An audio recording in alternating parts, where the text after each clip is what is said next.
All right, let's get our hands dirty, shall we?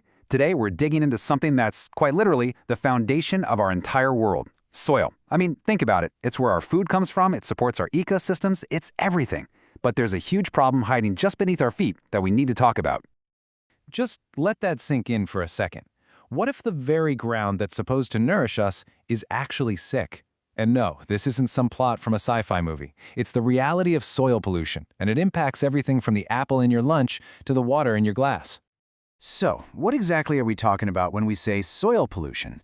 Well, the UN's Food and Agriculture Organization lays it out pretty clearly. And the key thing to get here isn't just that a chemical is present, it's that it's in the wrong place, at a concentration that's way too high, and it's actively causing harm.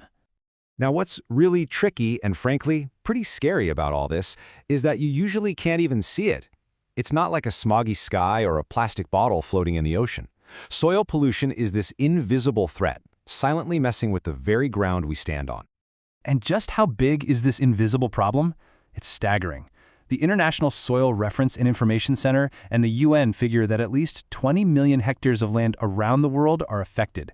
That is a massive area. We're talking about the size of an entire country, like Belarus. To put it another way, that's enough potentially poisoned farmland to grow food for over 100 million people. It's huge. Okay, so where is all this contamination even coming from, right? How does it get into our soil to begin with? It turns out there are two main ways this happens. On one side, you have what's called point source pollution. Think of it like a leaky faucet. You know exactly where the drip is coming from. It's a single identifiable spot, like a chemical spill at a factory or a poorly managed landfill.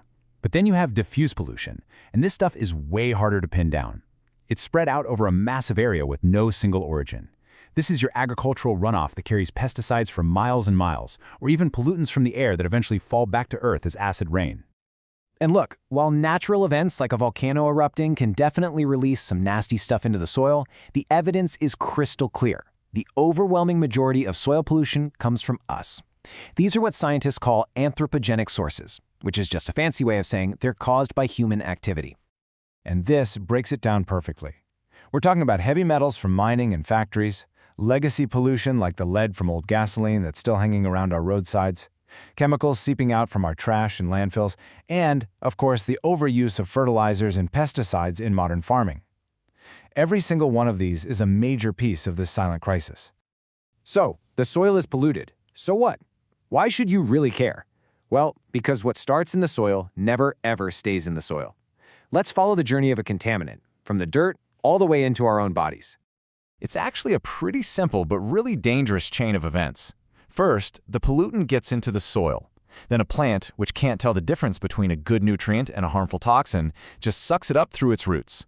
That plant gets harvested, we eat it, or maybe an animal eats it, and we eat the animal, and boom. Just like that, the pollutant is inside the food chain. And this is probably the most terrifying part. Some of the most dangerous pollutants, things like lead and cadmium, are incredibly sneaky. They can build up inside a plant to levels that are really toxic to us, but they don't actually harm the plant itself. So the crop looks totally fine, perfectly healthy, but it's carrying this hidden toxic cargo. As you can imagine, the health effects are no joke. In the short term, exposure might just cause headaches or a skin rash. But the long-term exposure, that's where it gets really serious. We're talking about permanent nervous system damage, especially in kids from lead exposure, serious damage to our kidneys and liver, and a significantly higher risk of developing cancer down the line.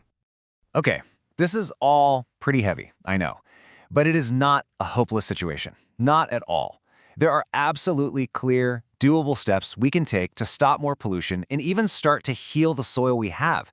So let's talk about that path to recovery. We can make some really big moves here just by being smarter. It all starts with better farming, doing things like rotating crops and using organic compost to build up healthy soil that doesn't need a ton of chemicals. Then you've got smarter waste management. This means treating industrial waste and city sludge before it has a chance to pollute anything. A huge one is just reducing our reliance on chemical fertilizers and pesticides and using things like biofertilizers instead. And finally, reforestation is an incredibly powerful tool. Planting trees helps keep soil from eroding and washing away, which stops contaminants from spreading. But you know, all of these amazing technical solutions, they all depend on one single fundamental thing, and that's awareness.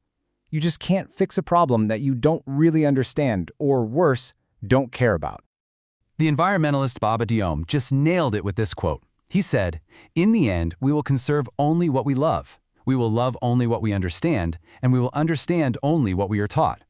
That right there is the first, most important step in healing our soil. We have to understand how vital it is, learn about the threats it's facing, and truly get how much we depend on it. So I'll just leave you with this thought. The ground under our feet isn't just dirt. It's a living, breathing world that has kept humanity going for thousands of years. The real question we all have to answer now is, how are we going to sustain it for the future? Thanks for joining me for this explainer.